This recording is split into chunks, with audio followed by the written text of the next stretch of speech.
안녕하세요. 주요 학반인데 쏠쏠하네요. 자, 오늘 수업은 5시에서 약 5시 반 정도에 끝날 거예요. 오늘 점심시간은 1시 한 10분 그 정도 될 겁니다. 1시나 한 10분. 자, 요약집 66쪽 나갈 차례죠. 요약집 66쪽 교육 업무 위탁 포상금 나갑니다.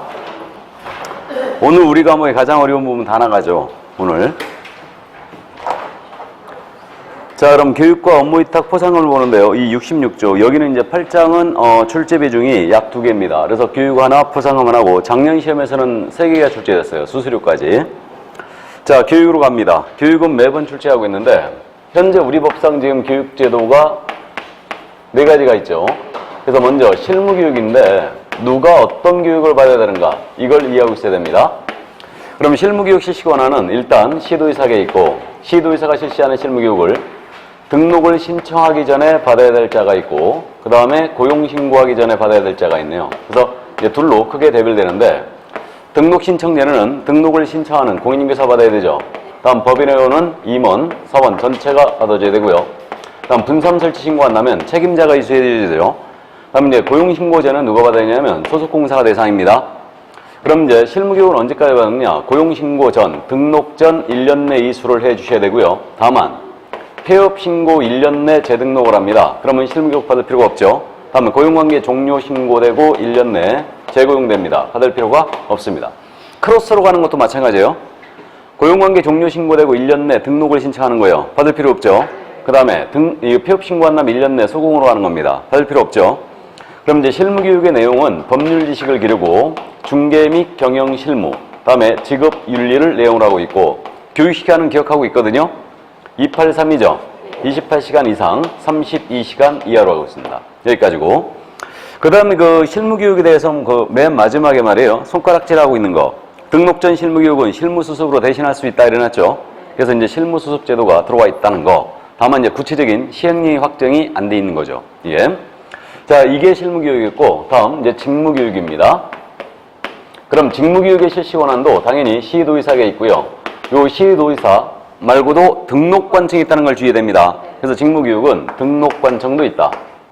그래서 이자도 이제 등록관청도 실시할 수 있습니다. 그럼 직무교육의 대상은 중개보조원 잘 알고 있고요. 고용신고 전 1년 내 이수한다는 것도 잘 알아요. 고용관계 종료 신고가 되고 1년 내 재고용됩니다. 받을 필요 없죠. 그 다음에 직무교육의 내용은 직업윤리만을 내용으로 하고 있고 시간은 반나절 3시간 이상 4시간 이하로 돼 있죠. 자, 이게 직무교육이었고요. 자, 그 다음 이제 연수교육입니다. 연수교육은 보수교육의 성격이 있다고 그랬어요. 그러니까 중개업에 종사하면서 받는 교육이에요. 그래서 연수교육 실시 권한은 당연히 시도의사에 있고 이자가 실시하는 연수교육을 누가 대상이냐면 우리 개업공인인계사와 소속공사가 대상입니다. 중개보조는 연수교육 대상이 안 되고요. 이건 주기적으로 받아야 되죠. 매 2년마다 이수를 해야 됩니다. 실무교육을 받고 연수교육을 받고 2년마다 이수를 해줘야 되고요.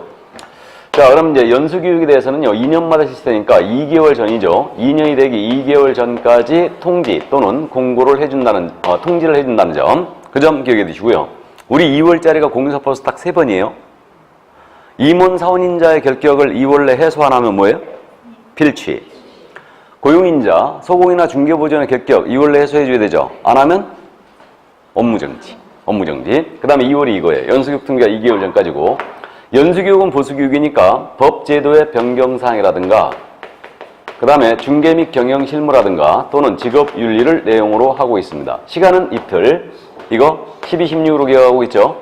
그래서 3, 4, 12 다음에 12 더하기 16은 28, 28, 315 숫자는 기억해 주시고 자, 연수교육에 대해서는 안 받으면 제재 있죠. 그죠? 500만 원 이하 과태료. 이거 누가 부과징수한다고요? 시도지사가. 그래서 이제 이 점이 드시고요. 그 직무교육과 실무교육은 안 받았다 해요. 이건 처벌이 없습니다. 저건 안 받으면 아예 안 받아주니까. 근데 연수교육은 안 받으면 500만 원 이하의 과태료네요. 자, 그 다음 이제 부동산 거래 사고 예방을 위한 교육. 사고 예방 교육이 있죠. 이 사고 예방 교육에 대해서는 3명 다 할 수 있습니다. 국토부 장관, 시도의사, 등록관청이죠. 이 셋은 개업공인인계사 등이죠. 개공 등이란 말이 마지막 등인데 개공사 등에 대하여 그러니까 중개보조원도 사고 예방 교육 대상이 될 수 있다는 얘기예요.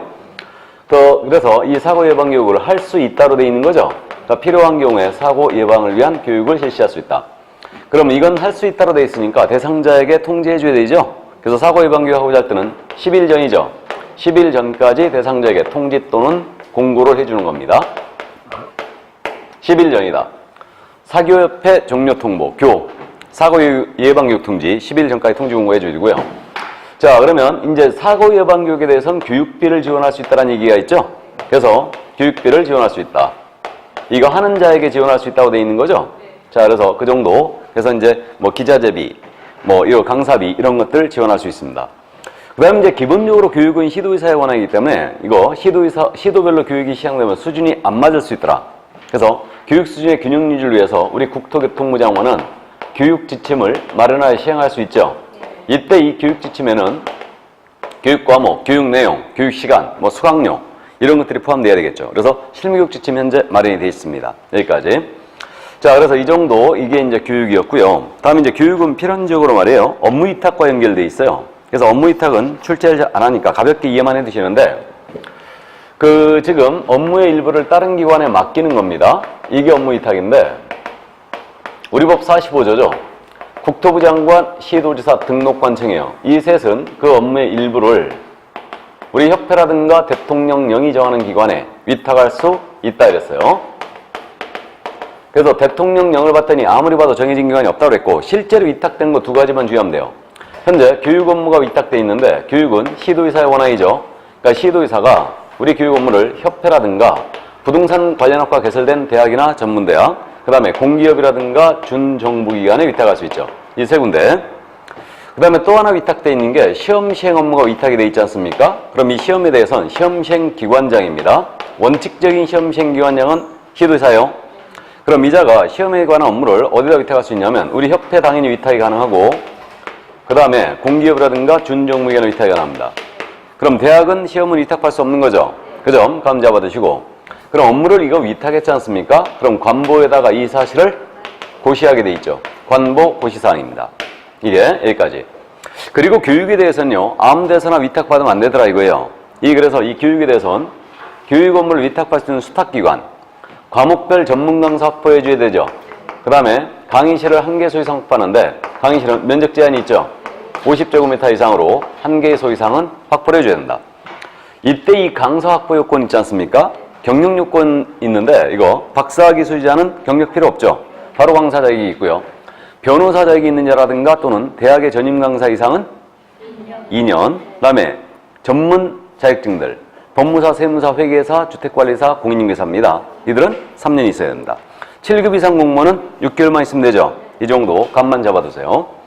자, 그래서 여기에 바로 이제 교육과 업무 위탁에 대한 내용이었습니다. 여기까지 문제 확인할까요? 106페이지 교육 및 업무 위탁 포상문제도 1번입니다. 다음 중 공인중개사 운영상 실무교육을 의무적으로 받아야 하는 자를 모두 고르면 몇 개인가? 자, 106쪽의 1번 문제 기억입니다. 공인중개사인 기업공사의 소속공사가 되려는 자 받아야 되죠. 5. 니은 중개사무소에 개설 등록을 하고자 하는 법인의 임원사원 다 받아야 되죠. 자격증 유무에 불문하고 다 받아야 되고 디귿입니다. 중개보조원이 되려는 자 X 야는 직무교육 대상이죠. 다음 리을 분사무소의 책임자가 되려는 공인중개사 받아야 되죠. 다음에 미음 소속공사로서 고용관계 종료 신고 1년 이내 중개사무소에 개설 등록을 신청하려는 자 크로스로 가도 안 받아도 된다고 했죠. 그러니까 소공사로서 고용관계 종료되고 1년 내 등록을 하는 경우는 안 받습니다. 몇 개예요? 3개. 다행히 3번에 있네요. 그럼 2번은 여러분들이 연습하시고요. 3번 직무교육과 연수교육 바로 갑니다. 옳지 않은 것을 그랬는데 3번 문제 1번입니다. 직무교육은 등록관청도 실시할 수 있다. 맞죠? 자, 여기서 말이에요. 제가 정규 강의할 때 연습을 여러분들한테 한번 시킨 적이 있는데 질문이 이렇게 뜬 거예요. 중개보조원이 되려는 자는 등록관청이 실시하는 직무교육을 이수해야 한다. OX.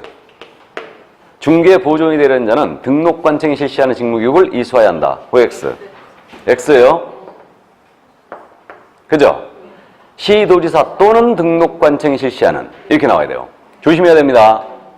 그러니까 시도지사가 실시하는 직무를 받을 수도 있죠. 그러니까 직무교육 실시권자에는 등록관청이 들어간다는 거죠, 이거. 그러니까 그렇다고 등록관청이 실시하는 직무교육을 받아야 한다는 틀렸어요. 주의하세요. 이거 어려운 질문입니다.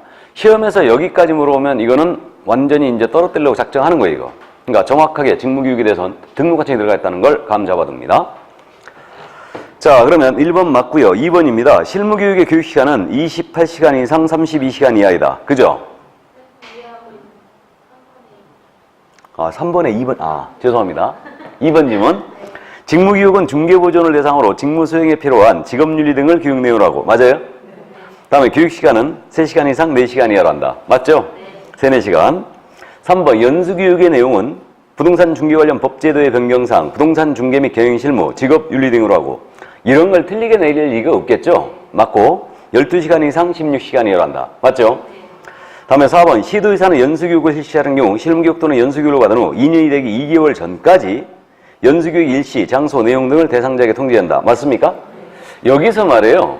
오늘 지금 현재 오전에 하는 부분은 주체를 바꾸는 지문들 있죠. 이거 주체를 바꾸는 지문은 상당히 어려운 지문인데, 그러니까 4번 지문 같은 경우도 예를 들어서 지금 이렇게 내버리는 거예요. 등록관청은 연수교육을 실시하려는 경우에는 2년이 되기 2개월 전까지 대상자에게 통지해야 한다 라고 낸 거예요. 그럼 여러분들이 못 알아봐요. 왜 못 알아보시냐면 여기 2년이 되기 2개월 전 있죠? 여기 눈이 가 있는 거예요, 이거. 그래갖고 이걸 못 봐버린 거예요. 실제는 이게 틀렸죠, 지금? 돌아와서 보면, 집에 와서 보면 이게 이렇게 잘 보이거든요?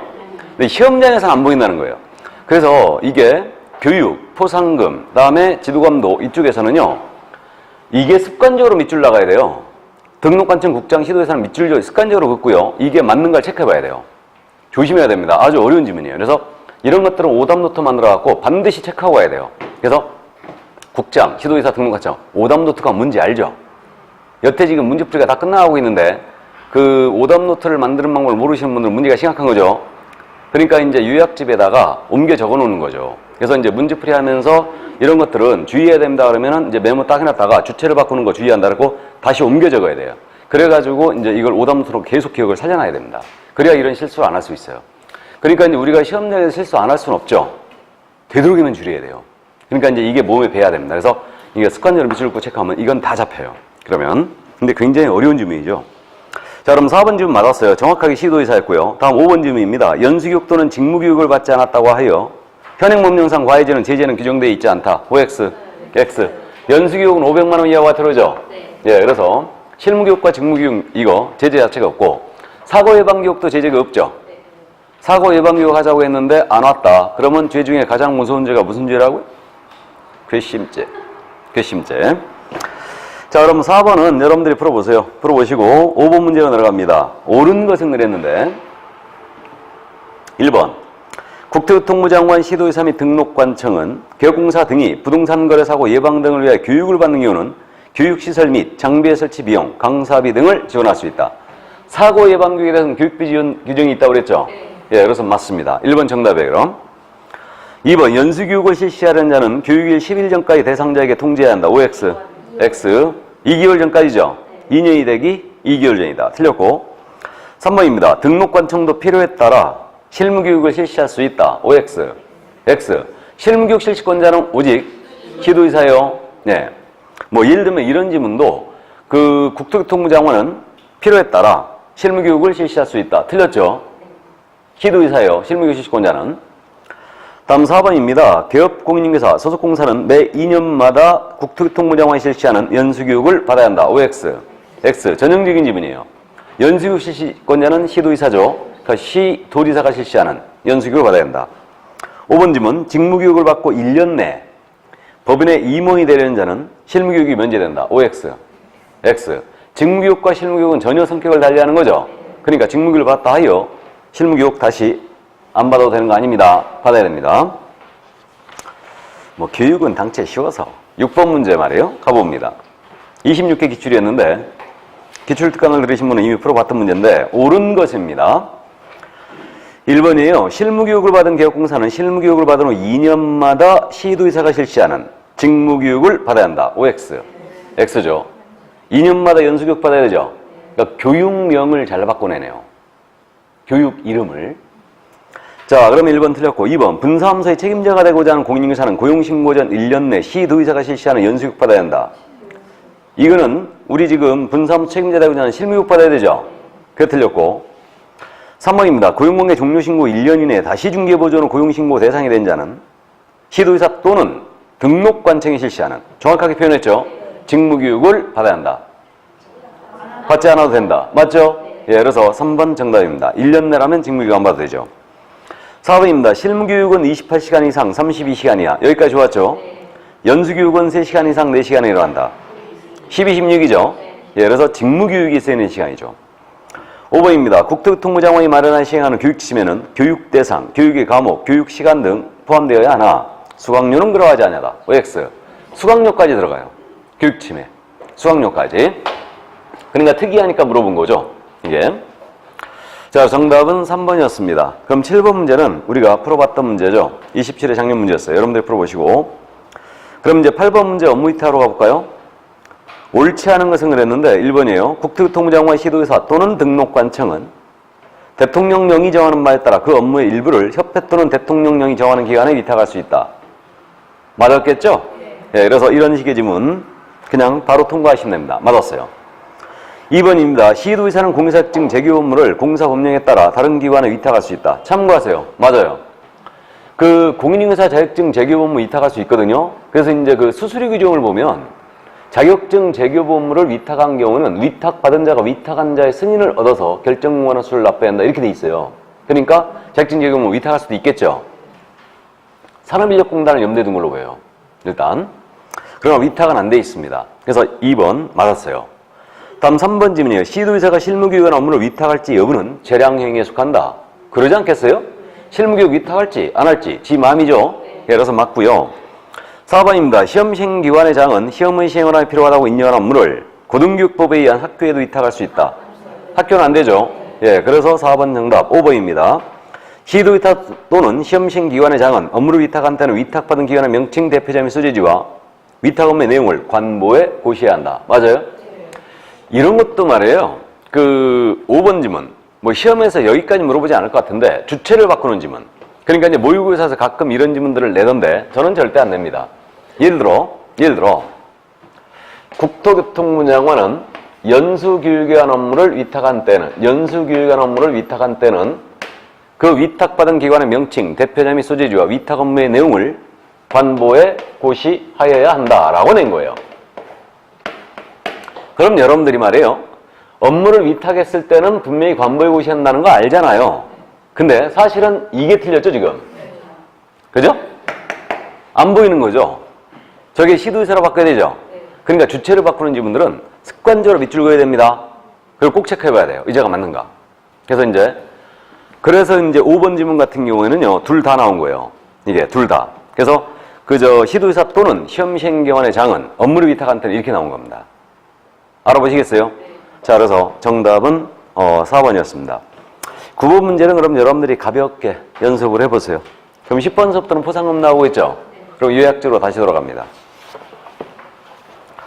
자, 69쪽으로 돌아갑니다. 요약지 포상금제예요. 이 포상금에 대해서는 매번 지금 현재 출제를 하고 있는데 일단 누구를 신고 고발해야 되는가? 이거 암기하고 있어야 되죠. 3명입니다. 중개사무소에 개설 등록을 하지 않냐고 중개업을 영위한 자. 무등록 중개업자 신고를 한 포상금지죠. 이때요. 무등록 중개업자를 표현을 바꿔서 내는 거예요. 등록을 하지 않냐고 중개업을 영위하는 자 그럼 그냥 알아보시는데 폐업 신고 계속하여 중개업을 영위한 자. 무등록 중개업자 맞아요? 등록 취소 계속하여 중개업을 영위한 자. 무등록 중개업자 맞죠? 그러니까 이런 식으로 바꿔내셔도 알아보셔야 됩니다. 다음에 거짓. 그 밖에 부정한 방법으로 개설 등록을 한 자. 부정 등록자죠, 이거. 그럼 부정등록자라고 내면 그냥 알아보십니다. 부정한 방법으로 등록한 자. 이렇게만 알아보는데 거짓으로 등록한 자라고 낸 거예요. 거짓 등록한 자. 포상금 이런 거 맞아요? 거짓 등록이 부정등록이죠? 거짓. 그 밖에 부정한 방법으로 등록한 자. 근데 여기서 골탕 먹이려면 한민호 같은 놈이 이렇게 내는데 부정 취득한 자라고 내버린 거예요. 공인인사의 자격을 부정한 방법으로 취득한 자. 아니죠, 이거. 기억하고 있죠? 부정 등록만 필취해 3년 아닙니까? 부정 취득은 자격만 취소할 뿐 형벌이 있다 없다? 없다. 부정취득은 아니에요. 그러니까 부정등록입니다. 정확하게 기억하시고 등록증이나 자격증을 양도 대여를 한 자, 양수 대여를 받은 자죠. 그래서 이들에 대하여 이제 신고고발한 포상금을 준다. 당연히 행정기관에 의하여 발각되기 전까지 등록관청이나 수사기관에 신고고발하시면 되는 거죠. 그러면 금지행위한 자를 신고고발했거든요. 포상금 안 주죠. 이중사무소를 두고 중개업을 영위한 자입니다. 안 주는 거죠. 그러니까 3명 정확하게 암기하고 있어야 되고. 그럼 이제 포상금에 대한 지급 절차는 어떻게 되느냐? 일단 지급권자에 관한 문제가 있는데 지급권자는 등록관청 아닙니까? 그럼 포상금 달라는 신청서 내야 되죠. 그럼 지급신청서를 등록관청에 내는 게 맞겠네요. 수사기관에 신고를 했다 하더라도 이때 그럼 등록관청이 수사기관에 처분 내용을 조회하는데 조회 결과가 우리 존경하는 검사께서 공소를 제기하거나 기소 유예 처분한 경우에 하나에 지급하는 거죠. 그럼 공소제기라는 것은 처벌하자하고 기소했다라는 얘기라고 그랬죠, 이거? 그러니까 기소나 기소유예가 나와야 돼요. 나머지 처벌은 다 안 줍니다. 혐의 없음, 죄가 안 됨, 다음 공소권 없음, 뭐 기소중지 다 안 줍니다. 그래서 공소제기나 기소유예가 있는 경우에 하나요 지급한다. 자, 그럼 이런 결과가 나오면 포상금을 지급하기로 결정하거든요. 그럼 지급 결정한 날부터 포상금은 몇 달 내 지급한다? 1월이다. 1월 내 지급한다. 그래서 고맙게도 이것도 잘 물어봅니다. 1월. 우리 지금 공인중개사법에서 1월은 딱 2번이에요. 그죠? 포상금 지급이 1월이고 또 자격증 교부. 이거 둘 다 잘 물어봅니다. 그래서 자격증 교부와 포상금 지급이 1월이고. 자, 그 다음 이제 이거 건당 50만 원 지급한다는 건 너무너무 잘 알고 있는데 건당 50만 원. 이 금액은 국고에서 일부를 보조할 수 있죠.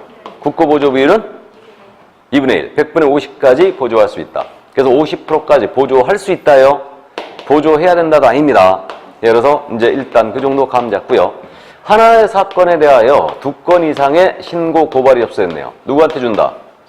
먼저 한 자, 최초 신고 고발자에게 주고 하나의 사건에 대하여 2인 이상이 공동으로 신고 고발을 들어가면 균분 지급하는데 약정이 있으면 약정된 대로 지급해 주죠. 그럼 약정 지급이 우선이다, 균분 지급이 우선이다? 약정 지급이 우선이죠. 그래서 이 정도 감 잡고요. 그 다음에 이제 넘어가시면 수수료가 나옵니다. 이 수수료 작년에 지금 출제해버렸는데 우리 법상 수수료라는 것은 무조건 지자체 조례라고 기억하라고 그랬죠. 지방자치단체 조례가 정하는 바에 따른 수수료를 납부한다. 그러니까 말이에요. 등록을 신청하는 자는 국토교통부령이 정하는 바에 따른 수수료를 납부해야 한다. 라고 하면 OX, X예요. 국토부령 아닙니다. 국토부령으로 정한다. 대통령령으로 정한다. 이거는 무시하라고 그랬죠. 일단 제끼라고 하는데 기억해야 될 점이 있다고 그랬는데 수수료 같은 건 기억하고 있어야 돼요. 틀렸다는 거 바로 알아봐야 돼요. 그래서 국토부령이 정하는 수수료를 납부해야 한다는 틀렸어요. 그래서 이 점 감 잡아두시고 그럼 지방자치단체가 시도가 있고 시군구가 있어요. 그럼 우리 법상 수수료 납부 사유라는 것은 증과 관련이 있다고 했죠? 증 교부 신청 몇 번? 3번. 재교부 신청? 3번이에요. 정확하게는 증을 받을 때 내는 건 아니라고 그랬죠. 그럼 응시원서 냈을 때 어제 내셨죠? 다음에 자격증 재교부 신청할 때 수수료 있고 등록 신청 수수료가 있고 등록증 재교부 신청 수수료가 있고 다음 분삼 설치 신고 수수료가 있고 그 다음에 신고필증 재교부 신청 수수료가 있네요. 그래서 증을 받기 위해 신청할 때 3번, 재교부 신청할 때 3번이라는 얘기죠. 이렇게 됩니다. 정확하게 증을 받을 때 내는 거 아니라고 그랬고 그러면 이게 시도조례냐 시군구조례 문제가 있는데 응시료와 자격증 재교부는 원칙이 시도조례다. 맞죠? 관할이 시도니까. 다만 시험을 지금처럼 위탁 시행한다. 그럼 위탁 받은 자가 위탁한 자의 승인을 얻어서 결정문화 수를 납부해야 되죠. 이렇게 되고요. 국토부 장관이 직접 시험을 시행할 수 있죠. 그럼 이때는 국토부 장관이 정하는 응시료를 납부하는 겁니다. 자, 이렇게 되고요. 그 다음에 여기 4군데는 시군구가 관할이죠. 그러니까 시군구 조례에 따른 수수료를 납부하는 겁니다. 이렇게 되죠. 자, 그래서 여기까지 감만 잡아두시고 그럼 문제 확인할까요? 문제집 109쪽 10번 문제. 공인중개사법령상 포상금 제도와 관련하여 신고 고발 대상자에 해당하는 자를 모두 오른 몇 개인가? 신고 고발 대상. 첫 번째, 중개사무소에 개설 등록을 하지 않냐고 중개업을 한 자입니다. 주는 거 맞죠? 5. 두 번째, 부정한 마음으로 중개사무소 개설 등록을 한 자. 개설 등록. 주는 거 맞죠? 다음 세 번째, 자격증을 다른 사람에 대여한 자. 네, 주는 거 맞죠? 그러나 이 이상의 중개사무소를 두고 중개업을 한 자는 안 줍니다. 이건 이중사무소를 얘기하죠. 1-1이죠. 의뢰인과 중개사물에 대해 직접 거래한 자는 안 줍니다. 맞죠? 금지행위한 자죠. 3-3이죠. 그럼 몇 개? 3개. 다행히 3번에 있네요. 그럼 11번은 여러분들이 기본 문제니까 풀어보시고요. 12번으로 바로 지문 연습합니다. 21회 기출문제 일부 수정한 건데 1번입니다. 무등록 중개업자 등을 수사기관에 신고한 경우는 포상금의 지급 신청서는 수사기관에 제출한다. OX, X. 등록과청에 내줘야 되죠. 그래서 말이에요. 이 포상금에 대해서 말이에요. 지문이 예를 들어서 수사기관은 무등록 중개업자 등을 신고 고발한 자에게 포상금을 지급할 수 있다라고 낸 거예요. OX. 당연히 X죠. 지금 수사기관이 틀렸죠? 틀렸어요. 이거는 지급권자가 누구냐를 묻는 지문이에요. 자, 이번엔 등록관청은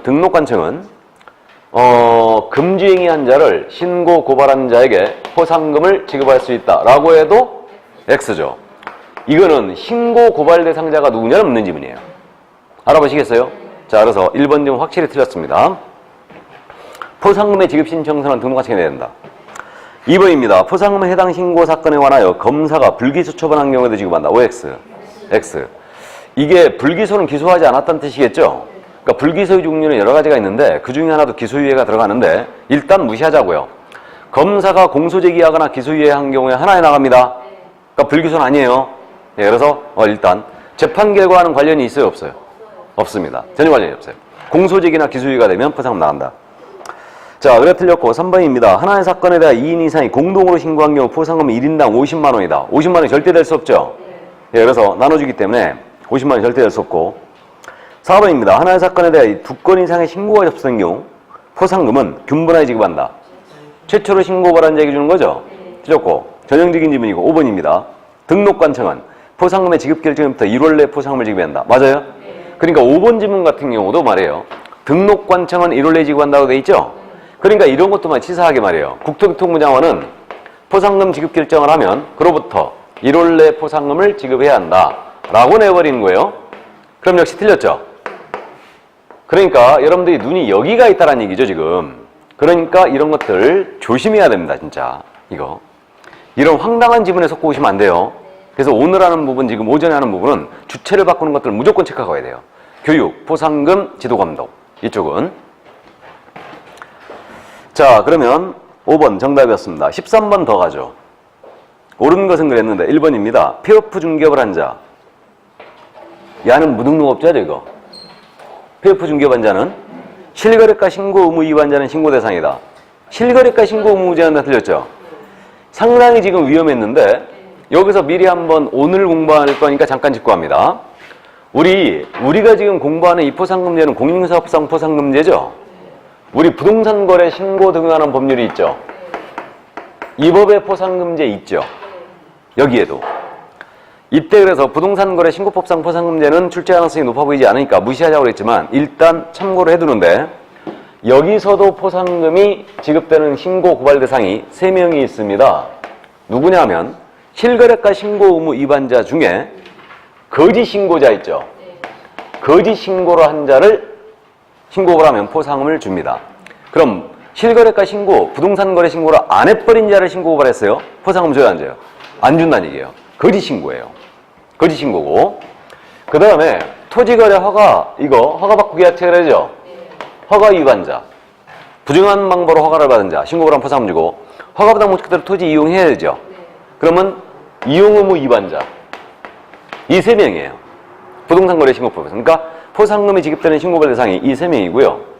그럼 거짓 신고한 자는 일단은 과태료가 부과가 되면 포상금 지급 조건을 충족하는 거고 여기 허가 위반자는 제재가 있죠. 형사처벌이 있기 때문에 공소제기나 기소유예가 있으면 포상금이 지급되는 거고요. 그 다음에 이용 의무 위반자는 이행명령이라는 게 있죠. 3개월 내 기간을 정한 이행명령 나가죠. 그럼 포상금 지급 조건이 충족돼요. 그럼 포상금은 얼마씩 지급되냐면 거짓 신고한 자 있죠. 야는 과태료 부과 금액의 20%예요. 최고 한도는 1,000만 원. 아주 짭짤하죠. 그래서 어쨌든 그 거짓 신고한 자에 대해서는 과태료 부과 금액 20%가 나가고요. 이거 우리 현금 요소는 안 끊어준 금액에 20% 포상금 준다고 그랬잖아요, 그거. 세법에서. 그죠? 그렇게 되고, 그 다음에 여기 허가 위반자가 이용 위반자는 건당 50만 원이에요. 얘네는 지급 결정일로부터, 지급 신청한 날로부터 2월 내주게 돼 있어요, 얘네는. 일단. 그래서 참고해 두세요. 오늘 합니다. 자, 그러면 일단은 1번 질문. 공인중개사법상 포상금제를 묻고 있으니까 실거래가 신고 위반자는 틀렸죠? 틀렸습니다. 1번. 2번 질문. 등록관청은 포상 대상에 해당하는 자가 행정기관에 발각되기 전에 등록관청이나 수학에는 신고 고발한 자 모두에게 포상금을 지급한다. 아니죠? 먼저 최초로 신고 고발한 자에게 주는 거죠? 그래 틀렸고 3번. 포상금의 지급에 소요되는 비용은 그 전부 또는 일부를 국고에서 보조할 수 있다. 이런 질문 속으면 안 됩니다. 일부를 보조할 수 있다죠? 전부가 빠지면 맞는 질문이 되는데 국고 보조 비율은 100분의 50까지로 하죠. 자, 그래서 3번 질문 틀렸고요. 4번입니다. 포상금을 지급받을 자가 배분 방법에 관하여 미리 합의하여 포상금의 지급을 신청한 경우는 그 합의된 방법에 따라 지급한다. 맞습니까? 5번 질문. 포상금은 지급 결정일부터 2월 내에 지급한다. 2월이 아니고 1월이죠. 그래서 부동산거래신고법이 바로 2월이에요. 참고하시고. 자, 그럼 이제 14번 문제는 우리가 풀어봤던 문제인데 포상금 계산 문제를 냈죠? 갑과을이 받을 수 있는 최대금액을 물어봤어요. 그래서 이 포상금 계산에 관한 문제는 말이에요. 지금 우리 시험에서 언제 출제가 됐냐면 24회 때 처음 냈어요. 포상금 계산 문제를. 24회 때 냈고 그 다음 25회 때 또 냈어요. 그랬다가 26회 때는 이제 이론을 출제할 거다. 안 냈죠. 그랬다가 작년 27회 시험 있죠. 이때 또 낸 거예요, 지금. 이게. 그래서 아주 포상금 계산 문제를 즐겨내고 있는데 그래서 이 포상금 계산 문제를 푸는 요령이 일단은 갑과을이 받을 수 있는 최대 금액 그랬죠. 그러니까 병렬로 나열하라고 그랬죠. 그래서 갑과을 이렇게 나열해놓고 푸는 겁니다. 그럼 첫 번째 지문이에요. 갑은 중개사무소 부정한 방법으로 개설 등록한 A와 B를 각각 고발하였으며 부정방법 등록은 부정록이죠. 그럼 A, B 포상금 주는 거 맞죠? 각각 고발하였으며 검사는 A를 공소제기하였고 B를 무혐의 처분하였다. 그럼 B한테는 안 주네요. 자, 그럼 A에 대하여 갑은 얼마? 50만 원. 이렇게 쓰는 거예요. 다음 을은 중개사무소로 부정한 방법으로 개설 등록한 C를 신고하였으며 C는 형사재판에서 무죄 판결을 받았다. 그럼 형사재판에서 무죄 판결을 받았을지라도 공소제기가 된 건 맞죠? 그러면 C에 대하여 을이 받죠? 그러면 얼마? 50만 원. 다음 세 번째. 갑과 을은 포상금 배분은 합의 없이 중개사무소 등록증을 대여한 D를 공동으로 고발하여 공동고발했어요. D는 기소유예 처분을 받았다. 그러면 갑과 을이 이거 D에 대해서 25만 원씩 나눠 갔네요. D 25만 원. 25만 원 이렇게 되고. 다음 네 번째. 중개사무소에 등록을 하지 않고 중개업을 하는 E. 이건 무등록 중개업자죠. 을이 신고한 이후에 갑도 E를 신고하였고 E는 형사재판에서 유죄 판결을 받았다. 그럼 공소제기 된 거 맞죠? 그럼 갑이 나중에 신고했으니까 을한테만 주겠네요? 그럼 E에 대하여 을에게 얼마? 50만 원입니다. 그럼 마지막 줄 A, B, C, D, E는 갑 또는 을의 위 신고 고발 전에 행정기관에 발각되지 않았다. 조건 충족했죠? 자, 그러면 갑이 받을 금액 얼마? 75만 원. 을이 받을 금액은 125만 원입니다. 근데요, 포상금 문제, 계산 문제를 28회 때 만약에 또 냈다. 그러면 체크하고 통과합니다. 풀지 말고 통과하세요. 왜? 1분에 풀어낼 수 없죠, 이거. 1분에 풀기 힘들어요. 그러니까 돌아와서 풉니다. 근데 못 돌아오면 어떡하나? 못 돌아오면 영원히 못 돌아오십니다. 돌아와야 됩니다. 반드시 돌아와야 돼요. 그러니까 그 공법하고 엮인 게 결코 유리한 것 같지 않다고 제가 말씀드렸는데, 그죠? 세 과목 같이 풀 때는 시간상 2시간 반 동안 논술로 봤기 때문에 부담이 좀 있긴 있었는데, 어쨌든 뭐 세법 쫙쫙쫙 찍어버리고 얼른 이제 중개법을 더 봤는데, 근데 이게 이 공법하고 엮여가지고 말이에요. 그러니까 이제 최근 우리 25회 시험 이후에 계속 중개법이 지금 한 50분 이상이 걸리고 있어요. 우리 과목만. 지금 24회 정도까지는요, 보통 우리 과목이 25분 내지 30분 다 풀어버렸습니다. 그냥. 근데 요상한 지문들이 요즘 나오는 거예요. 생각하게 만드는 지문들이. 그러니까 그냥 간단하게 생각하면 그냥 지나가는 건데 이걸 갖다 여러분들 고민하게 만들어요. 그래가지고 이게 시간이 많이 걸린다는 거죠. 그러니까 이건 체크하고 그냥 통과해버리는데 이걸 왜 풀지 말라고 하냐면 처음에 풀지 말라고 하냐면요. 계산을 했는데 이거 분명히 맞힐 수 있죠. 맞힐 수 있는데 답이 없는 거야 지문에. 그럼 여러분들이 엄청 당황한다니까요.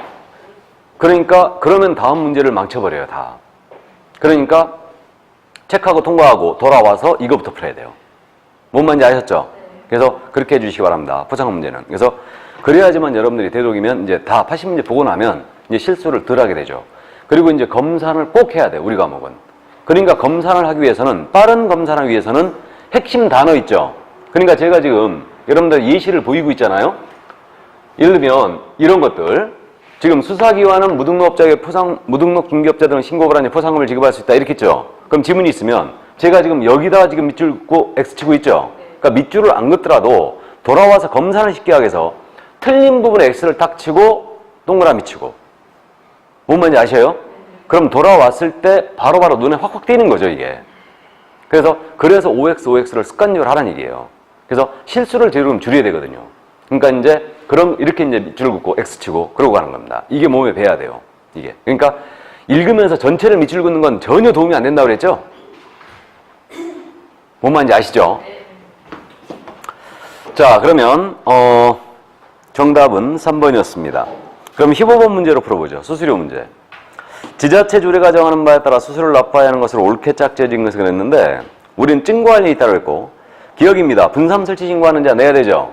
그래서 시군구 조례에 따른 수수료를 내야 되고 니은 중개사무소에 등록을 신청하는 자 내야 되죠. 역시 시군구 조례고 디귿입니다. 공사자격증을 교부 받는 자는 안 냅니다. X죠. 받을 때는 안 낸다. 다음 리을 분삼 설치 신고 필증에 재교부를 신청하는 자 내야 되죠. 시군구 조례고 그러나 중개업 휴폐업 신고하는 자라든가 비읍, 고용관계 종료 신고하는 자 내지 않습니다. 그럼 정답은 기억, 니은, 리을이었어요. 1번이었습니다.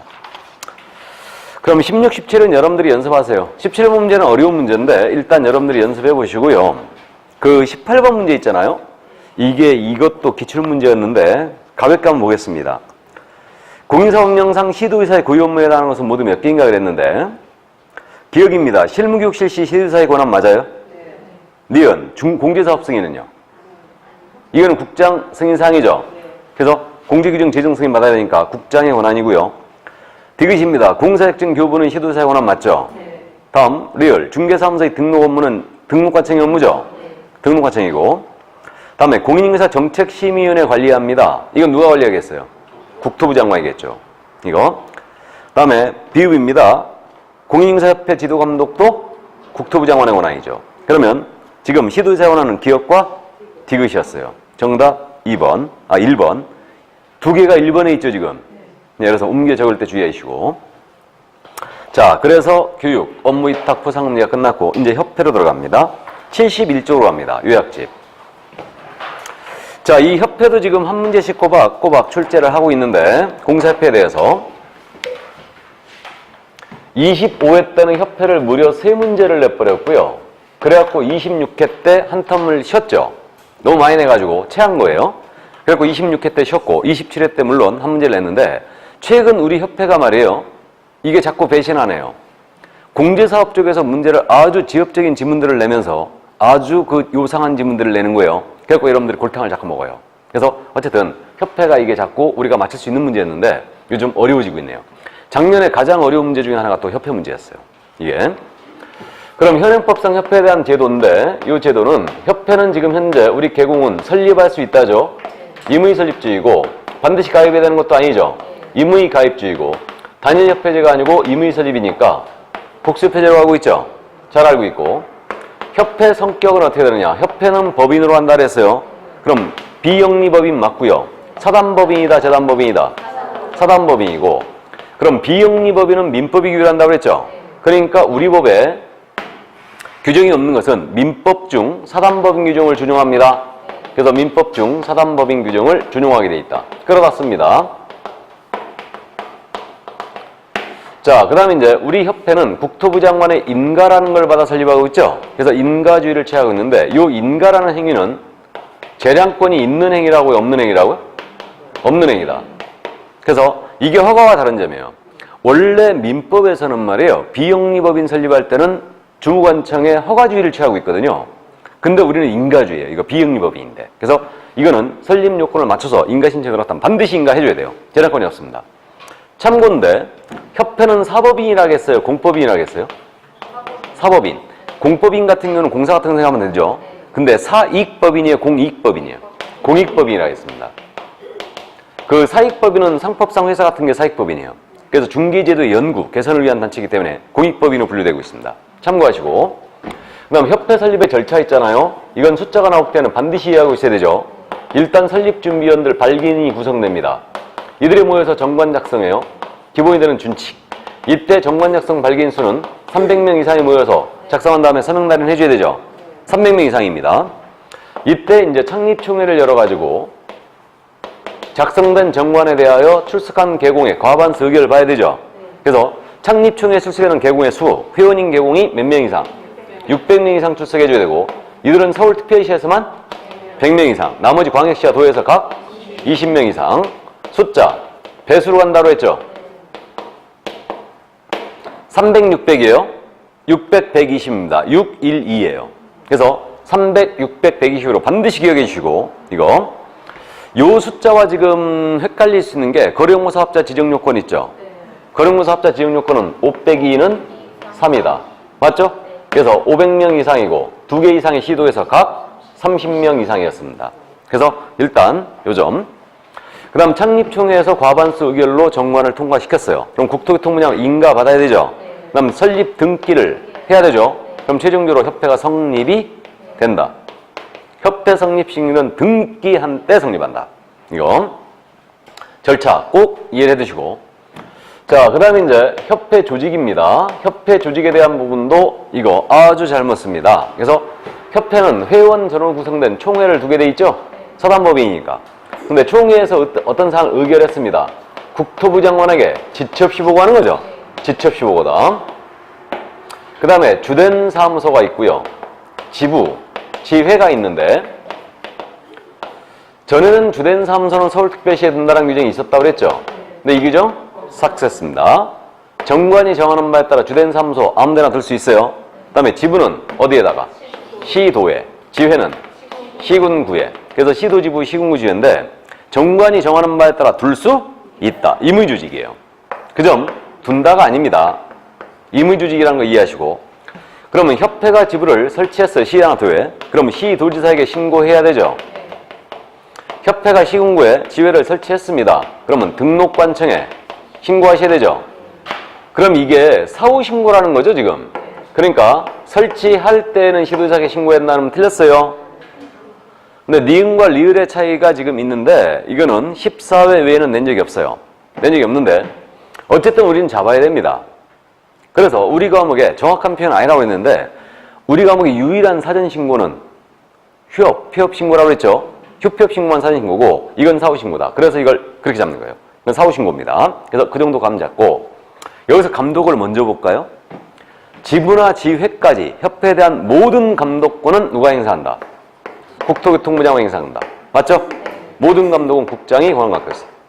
국장이 직접 지부지회까지 업무에 대한 보고명령, 자료추출 명령 낼 수 있고 소속 공무원 보내서 직접 조사검사 들어갈 수 있어요. 그럼 이런 감독상 명령을 회피했습니다. 그러면 500만 원과 틀어져 이거. 그래서 모든 감독권은 국장에게 있다. 지부 설치 신고, 지회 설치 신고를 이들에게 하지만 감독권은 이들에게 있는 게 아니에요. 이들에게 국장에게 있다. 그래서 그 점 주의해 주시고. 그 다음 업무가 나옵니다. 그 위에 업무가 있는데 협회 업무는 요즘 뭐 이거 업무를 구분해봐라 이런 문제 잘 안 내는데 협회 고유 업무라는 게 있고 수탁 업무라는 게 있죠. 이게 위탁 업무예요. 그럼 설립 목적 달성은 기본적이고 본래적인 업무가 고유 업무고 위탁 업무는 다른 것도 위탁받아 수행하는 업무인데 그럼 우리는 위탁 업무를 기억해버리면 나머지 다 고유 업무네요? 그죠? 그럼 협회 위탁돼 있는 업무가 지금 교육 업무 위탁돼 있죠. 감독 업무는 위탁 안 돼 있지만 위탁될 수도 있죠. 그 다음에 이거 시험 업무도 지금 위탁은 안 돼 있지만 위탁될 수도 있다. 그러니까 이게 위탁 업무. 나머지는 다 고유 업무예요. 그러면 이거 개혁공사의 품위 유지라는 업무, 고유 업무 맞죠? 중개제도 연구 개선 업무, 회원에 대한 지도, 교육, 연수 업무, 윤리원장의 재정 및 실천에 관한 업무, 부동산 정보 제공 사업, 공제 사업 모두 고유 업무죠 이거? 고유 업무입니다. 근데 문제는 이제 공제 사업에 대한 내용이죠 이거. 그래서 공제 사업에 대한 내용이 엄청 많네요. 그래서 이제 그저 72쪽에 공제사업이 지금 등장하고 있는데 이 부분이 요즘 우리를 골탕매이고 있다고 그랬어요. 공제사업이.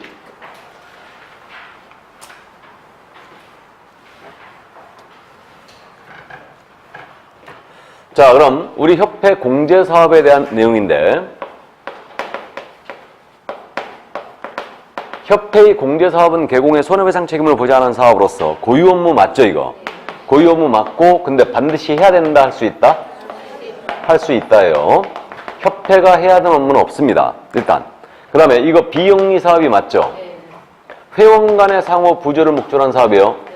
따라서 회원이 아닌 자는 협회 공제 가입을 받아주지 않아요. 그래서 최초 회원 가입비가 있었다고 그랬죠? 얼마? 50만 원입니다. 자, 이렇게 되고, 그 다음에 이제 이거 협회가 공제 사업 하시는 거예요. 공제 규정을 제정할 승인받아야 돼. 이게 공제 약관인데 변경된 변경 승인도 받아야 됩니다. 누구 승인사항이라고요? 국장 승인사항 알아요. 자, 그럼 거기에 공제 규정에 정할 내용이 동그라미 2번에 있네요. 공제 규정에는 공제 사업의 범위, 공제 계약의 내용, 공제금, 공제료. 공제금이라는 것은 이거 피해자에게 주는 돈을 공제금이라 한다 그랬죠, 이거? 이게 보험금이에요. 그 다음에 공제료, 여러분들이 내시는 돈이죠.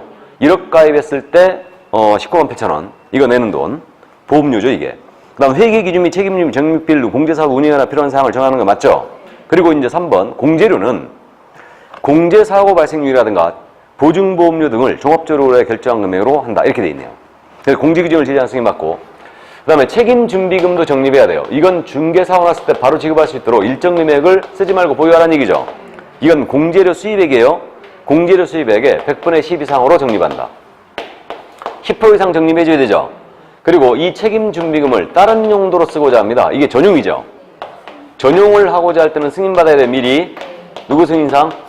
국장 승인상이고, 다음에 공제사업에 대한 회계는 다른 회계와 구분하여 별도로 관리해줘야 되죠. 회계 분리 의무가 있고, 실적도 공시해야 되죠. 운영실적 공시는 회계 연도가 종료된 몇 개월? 3개월 내에 나가야 되고, 협회보 또는 일간신문이에요. 보신이다. 그리고 엔드, 홈페이지는 게시해놔야 되죠. 안 하면 500만 원이가 들어죠. 그 다음에 이 협회 공제사업에 대한 조사 또는 검사 들어갈 수도 있죠. 그래서 이 조사검사권은 국토부 장관에게 있는데 국장이 요청을 합니다. 금융감독원에 요청하면 금융감독원장은 요청이 있다는 전제하에 조사검사 들어갈 수 있죠. 여기에 불응해도 500만 원 이하 과태료. 그 다음에 협회 공제사업에 대한 개선명령 내릴 수 있죠. 당연히 국장이 내릴 수 있고, 그럼 개선명령을 내릴 수 있는 그 내용은 뭐냐? 변경으로 기억합니다. 자산 예탁기간의 변경, 장부가액의 변경, 업무 집행의 변경을 명할 수 있어요. 또 그 불건전한 자산에서는 적립금을 보유하라 명할 수 있고, 가치가 없다고 인정되는 자산 손실 처리하라 이런 식으로 명할 수 있어요. 그래서 이거 개선명령 조치로 낼 수 있는 것은 그러한 내용이다. 변경. 자, 그 다음 이제 요거 재무건전성 기준도 유지해야 됩니다. 그래서 자산, 자본, 유동성에 대하여 파산해버리면 안 되니까 재무건전성 기준을 유지하라고 했는데, 재무건전성 기준으로 기억입니다. 지급 여력 비율이라고 돼 있죠. 지급 여력 비율은 100% 이상 유지해야 돼요. 100분의 100 이상을 유지해줘야 되고, 니은입니다. 구상채권 등 보유자산의 건전성을 정기적으로 분류하고 대선 충당금을 적립을 해줘야 돼요. 그 다음 이제 기타 세부 재무건전성 기준은 국토부 장관이 정할 수 있습니다. 그래서 이제 그 정도 감만 잡아두시고, 그 다음에 임원에 대한 징계 해임도 요구할 수 있죠? 임원에 대한 징계 해임을 요구할 수 있다. 그래서 그러면 임원에 대한 징계 해임을 요구하거나 그 임원이 집행한 업무에 대하여 시정도 명할 수 있죠? 누가요? 당연히 국장입니다. 자, 이렇게 되고 여기에 불응하면 500만 원 과태료. 그 다음 이제 넘어가서 운영위원회가 나옵니다. 자, 공제사업 심의하고 감독을 하기 위해서 협회 운영위원회를 둔다, 둘 수 있다? 둔다예요. 이건 필수기간이에요. 둔다고, 일단 위원장, 부위원장이 있고요. 그 다음에 위원으로 일단 구성이 되고 있는데 간사석이 당연히 있고요. 이거 위원장, 부위원장, 위원들 중에서 호선하죠. 호선이다. 그러니까 위원장의 직무를 수행할 수 없어요. 부위원장이 있죠, 지금. 그러니까 이거는 부위원장의 직무를 대행하는 거예요. 근데 공인중개사 정책심의위원회 있죠. 공인중개사 정책심의위원회는 지금 국토부제 1차 관이 위원장을 당연직으로 하는 거 아닙니까? 그러니까 거기는 부위원장이 없어요. 그러니까 그 공인중개사정책심의위원회에서 위원장이 직무를 수행할 수 있으면 그 자가 지명한 자가 직무를 대행합니다. 일단 그렇게 돼 있고. 그래서 어쨌든 그 다음에 여기 위원은 성별을 고려하여 위촉을 하는데 몇 명 이내로? 19명 이내로 위촉한다. 이때 우리가 공인중개사 정책심의위원회 18로 기억했죠? 7명 이상 11명.